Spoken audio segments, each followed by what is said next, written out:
What is happening? Where's the catnip? Oh, sweetie. How much more of a circle can we be?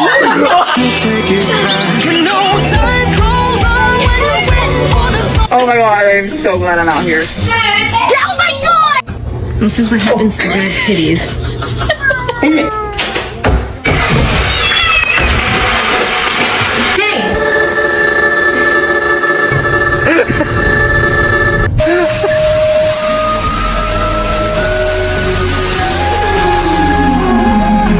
I don't know how to shriek, I don't want to give it to Brother Cuz because he wants to fight my cat.